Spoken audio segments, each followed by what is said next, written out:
oportunidade, convidamos para a composição da mesa Dr. Eisenhower Dias Mariano, presidente da OAB Cabo Frio, Dr. Luciano Bandeiras, presidente da Comissão de Prerrogativa da OAB-RJ e tesoureiro da OAB-RJ,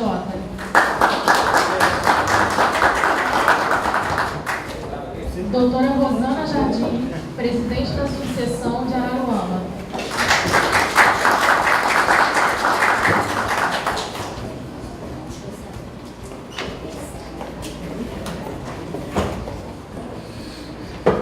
Com a palavra, o presidente da OAB Cabo Frio. Doutor Luciano Bandeira, doutora Rosana, colegas, com muita satisfação que estamos hoje aqui, reunidos, saindo da cama para vir para essa cerimônia, mas não podia deixar de comparecer. Nós temos hoje aqui algumas pessoas de Cabo Frio, e eu não sei se aconteceu com a Rosana a mesma coisa. Eu fiquei olhando essas fotos aqui, tem muita gente feia, para receber carteira hoje. Isso aqui deve assustar muita gente se for apresentada, viu? Eu acho que é por isso que ele escolheu todo mundo feio, porque quando chega lá no juiz, não.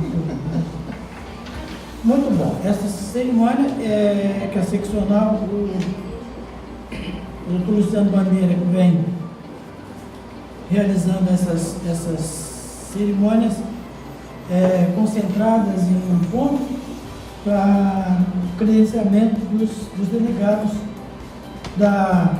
membros de comissão da SEDAP que vão aí representar os nossos interesses junto às autoridades, que não são poucas as que não prestigiam a advocacia, os advogados, que desrespeitam os profissionais do direito. E eu até me dou muito satisfeito, porque no início, de 2004 e 2005, era uma constante de acontecer problemas dessa natureza. Mas, de qualquer forma, ainda hoje, nós temos esses problemas. Na segunda-feira, aconteceu no Rio de Janeiro um dos eventos mais importantes da advocacia do Estado do Rio de Janeiro e do país, que foi aquela concentração, manifestação em frente ao Fórum do Rio de Janeiro. E já começaram a surgir as primeiras reações desses juízes refratários que nós temos no país afora, que já vem aí criando esses problemas que eles sabem fazer.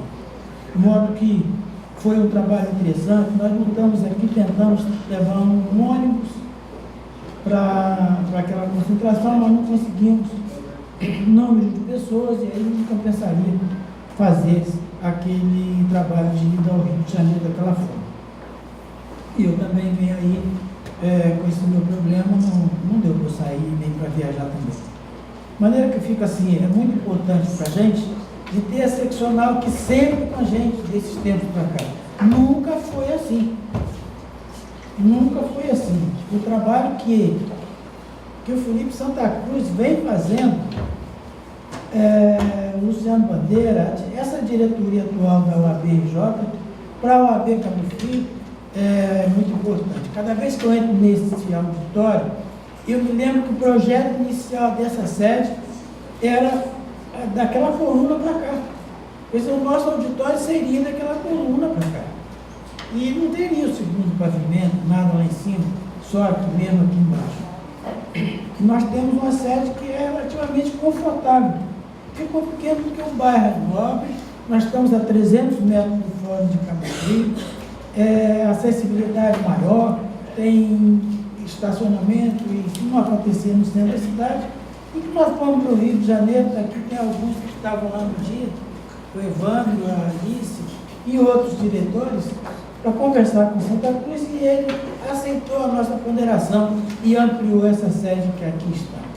E nós já temos a promessa de que já no ano que vem, possivelmente, nós já teremos uma outra ampliação aí do lado de fora, para a gente tirar o escritório compartilhado daqui de dentro e também a certificação eletrônica, porque traz muita gente que não tem nada a ver com a advocacia e fica ali ouvindo e vendo as reclamações contra os advogados. já é um negócio constrangedor. Na presença de pessoas que nem são advogados, é complicado. E ali vem, a certificação vem comerciantes, empreendedores, industriais, padre, pastor, pessoal da igreja, que não tem nada a ver com a advocacia. Então, eu penso que nós temos que estar num contexto social, lutar junto pelo bem da sociedade, mas tem os problemas internos que são só pertencentes à advocacia. De maneira que essa promessa, essa proposta já foi muito interessante. Nós tínhamos suspendido aí as reuniões da diretoria e do Conselho Subseccional para o final do ano. Isso aí só voltar mesmo na reunião da diretoria de fevereiro, e sessão também em fevereiro. Mas recebemos aí a sugestão de um diretor da gente reunir e fazer assim uma formatação do que serão as nossas reuniões no futuro ano e também para fazer uma confraternização com os conselheiros, familiares e outras pessoas que sejam possíveis comparecer aqui. É o que nós estamos estudando, uma vez que já esse ano foi muito combativo, né? Nossa ideia era de tentar começar a descansar. Muito que bem, mas a reunião é da SEDAP Rio, cujo presidente é o doutor Luciano Bandeira, grande parceiro da OAB Cabo Frio, desde o primeiro momento, junto com todos nós aqui, e que certamente será o futuro presidente da OAB, Muito obrigado. É com você. É comigo agora? Não posso falar de velocidade agora? Primeiro, boa tarde, né? Boa noite, já passou, já quase 15 para as 7, então já é boa noite, apesar de estar claro, né, horário de verão. Quero primeiro agradecer aqui a gentileza. A Eisenhower é um amigo, então os elogios do Eisenhower são muito mais pela amizade do que merecidos, né? Cumprimentar a Rosana, aqui hoje nós fizemos uma grande cerimônia, rápida, mas sem qualquer luxo, modesta, mas muito importante. Nós inauguramos hoje a ampliação da sala dos advogados no Fórum Trabalhista de Araruama, importante.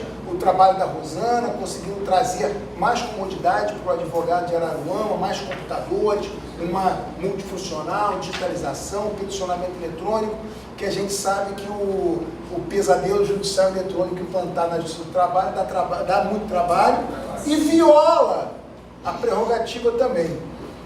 A gente está aqui falando de prerrogativa nesse evento, né? Uma conversa rápida nossa, mas para eu poder apresentar para vocês como é que é esse modelo, esse sistema de defesa estadual de prerrogativas, ligado também ao modelo do Sistema Nacional de Prerrogativas.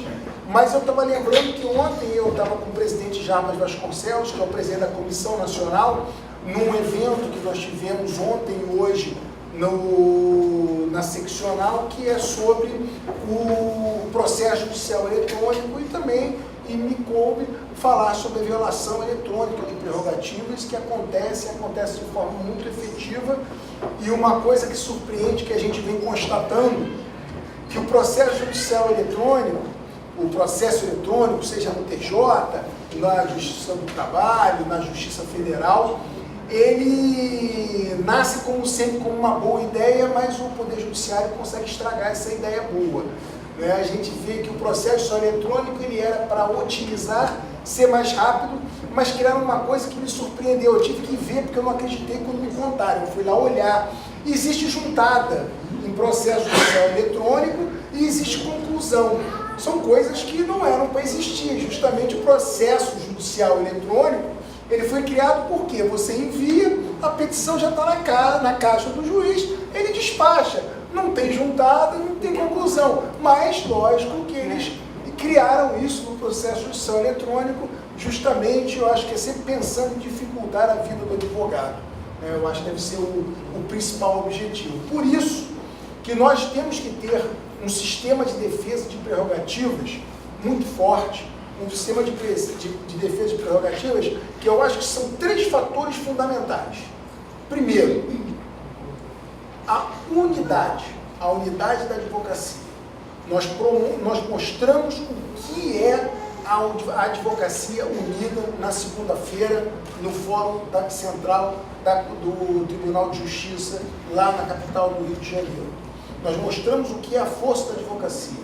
2.000 advogados juntos, cantando o hino nacional, a presença do presidente Lamarck do Conselho Federal, nosso presidente Felipe Santa Cruz, as grandes lideranças da advocacia presentes e os advogados clamando. Clamando por quê? Clamando para que seja aplicada a lei, dizendo que o dano moral é um direito constitucionalmente garantido, que o dano moral existe para todos. O dano moral não existe apenas quando se é um apaniguado conhecido. O dano moral é para o cidadão, para o consumidor. Nós dizemos um basta a uma política judiciária de extinção do dano moral, de afastamento do cidadão para acabar com o advogado como instrumento essencial da administração da justiça. Porque é isso. Privilegia-se as grandes concessionárias, as grandes empresas, as grandes redes varejistas, porque essa prática, essa política diz a eles o seguinte: não trate bem o consumidor, porque aqui no judiciário não há nenhuma punição para vocês. Eu reconheço que houve a falha na prestação, mas a indenização é zero, ou então irrisória. Então, para que eu vou melhorar a prestação do meu serviço? Para que eu vou respeitar o Código de Defesa do Consumidor se não existe consequência? Esse é o lado perverso, dessa relação e dessa política. E, ao final, vem prejudicar a advocacia, porque o advogado, ele é, em primeiro lugar, a voz constitucional do cidadão, o advogado que fala pela cidadania. Então, como instrumento de afastamento, ele afasta primeiro o cidadão, da primeira forma, sem investir nos juizados especiais, sucateados, destruídos, acabados. Quem vai naquele juizado de Copacabana, em outros juizados que eu tive a oportunidade de ir em todo o estado, vê que faltam condições mínimas de salubridade para que se distribua justiça naqueles locais. Essa falta de investimento é para afastar o cidadão. E ao mesmo passo, o tribunal, de forma a matar de vez a advocacia, promove a conciliação. Nós não somos contra a conciliação, não somos contra a mediação, mas faz questão de dizer que a grande vantagem dessa conciliação, dessa suposta mediação, é não ter a necessidade do advogado. Quem perde é o cidadão, porque o cidadão que vai ali pedir a defesa do seu direito, ele vai ter muito menos a que reclamar, porque não vai ter ninguém para ao seu lado o aconselhar, apontar as falhas e dizer se o seu direito merece apenas essa mísera retribuição. Então, é uma política judiciária e só a unidade da advocacia vai ser capaz de vencer essa barreira. Da mesma forma que a Advocacia Unida foi capaz de vencer coisas muito mais difíceis, eu reputo, por isso que eu tenho muita esperança, a partir de segunda-feira, com a liderança do nosso presidente Felipe Santa Cruz, que nós vamos chegar muito longe nisso. E isso eu falo porque hoje a advocacia teve um dia triste. Eu, antes de vir para cá, eu comentei com a Rosana, lá em Araruama, eu estive no velório de Modesto da Silveira. Modesto faleceu ontem, grande advogado criminalista, Modesto da Silveira, um dos grandes baluartes da advocacia, um homem que expressava o que é ser advogado. E lembro, Modesto, que como todo grande homem, não deixa para nós nada além da sua história, do seu exemplo. E Modesto foi um homem que sozinho enfrentou poder muito maior do que a Advocacia Unida agora vai enfrentar e vencer. Começamos segunda-feira. Nós vamos caminhar juntos e juntos, porque essa é a palavra de unidade, para vencer mais esse obstáculo. Daí o sentido desse sistema estadual de defesa da prerrogativa. É um sistema que pretende unificar os 150 mil advogados que existem no nosso estado. todos juntos, nós seremos muito fortes e capazes de produzir resultados concretos para a advocacia. Então, nesse ponto, é isso. Esse momento que nós unimos, o momento que debatemos, o momento que achamos soluções, buscamos juntos as soluções para uma advocacia melhor, uma cidadania mais respeitada, uma forma melhor de se distribuir a justiça. O segundo ponto, e da necessidade desse sistema integrado, é o quê? É a efetividade. O sistema de defesa de prerrogativas, ele tem que ter efetividade. E a efetividade se conjuga com o terceiro aspecto, que é o mais importante: velocidade, rapidez. A defesa da prerrogativa, ela deve ser no momento em que ocorre a violação. Não adianta, depois de 3, 4, 5 meses, 1 ano depois, a gente ir lá no juiz pedir para defender ou fazer um habeas corpus, um mandado de segurança, porque não resolve. A resposta tem que ser naquele momento. E eu dou um exemplo para vocês que aconteceu, uma experiência que esse ano aconteceu comigo. Eu estava ali, os advogados trabalhistas conhecem o Foro Trabalhista lá do Lavradio, lá da Justiça do Trabalho, e sabe que ao lado tem a Casa Paulo Saboia, que é a casa do advogado trabalhista, e lá estava eu, numa tarde, por volta de 3, 4 horas da tarde, na inauguração da nova sala da ACAT, a Associação Carioca de Advogados Trabalhistas, uma associação cinquentenária, muito importante para a advocacia trabalhista da cidade do Rio de Janeiro e do estado do Rio de Janeiro. E lá estava eu, o delegado de prerrogativas que estava no seu plantão, sai, me procura e fala: Luciano, estão recebendo um pedido de assistência agora de uma advogada que estava fazendo uma audiência numa vara do trabalho. Estou indo para lá. Aí eu aproveitei, estava acabando a cerimônia, eu vou lá com você. Fui lá com o delegado, em 5 minutos, porque é do lado, caminhamos, e eu bati na porta do juiz. Na hora que eu entro, me apresento como presidente da Comissão Estadual de Prerrogativas, o juiz já se assusta. Não, mas o que foi, doutor? Não, eu estou aqui porque uma colega fez essa última audiência aqui, ela entrou com pedido de assistência, disse que teve prerrogativas violadas aqui. Ele se assustou mais ainda. Não, mas acabou agora a audiência, ele foi impactado.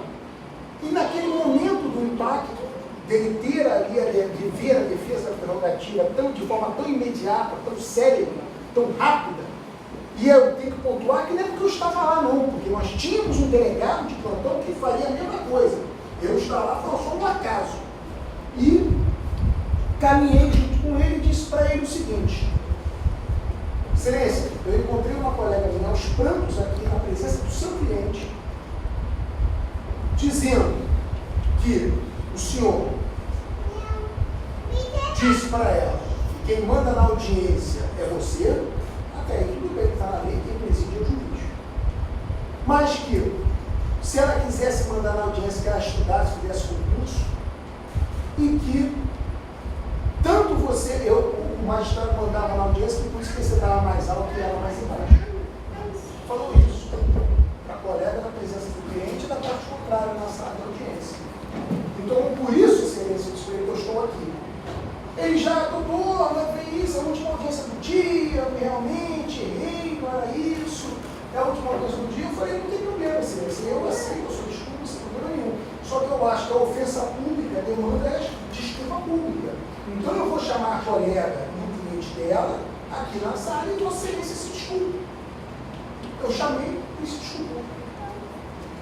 Agora eu vou dizer para vocês, se eu tivesse chegado lá no dia seguinte e eu ter se desculpado, ele já ter pensado 2 vezes, 10 vezes: não, isso aí não tem problema nenhum, não vai dar nada na corredoria mesmo.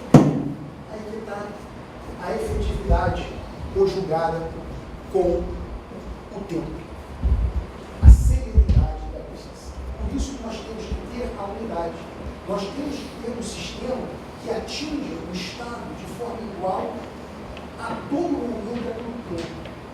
Nós não conseguiríamos construir isso sem a ajuda das subseções, sem a ajuda dos advogados que compõem essas subseções. Porque o primeiro defensor da prerrogativa do advogado é o próprio advogado. Por isso que no início do ano que vem, nós estamos editando, vamos distribuir, um manual de defesa de prerrogativas da ordem para distribuir para os advogados cada advogado terá um manual de defesa de prerrogativas.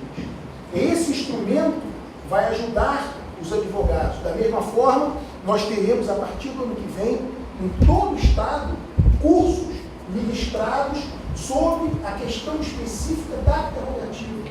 Porque o sistema ele se tornou complexo, porque a violação de prerrogativas são complexas. Também porque o judiciário gosta de criar fatos novos o tempo todo. Eu fico com alguns magistrados que a gente tem mais proximidade, eu converso, eu falo para eles o seguinte: eu não consigo entender por que é tão difícil respeitar a prerrogativa do advogado. É tão pouco, é quase nada. É o direito do advogado ter acesso aos autos, é o direito do advogado despachar com o magistrado, é o direito do advogado exercer a sua profissão. É tão pouco.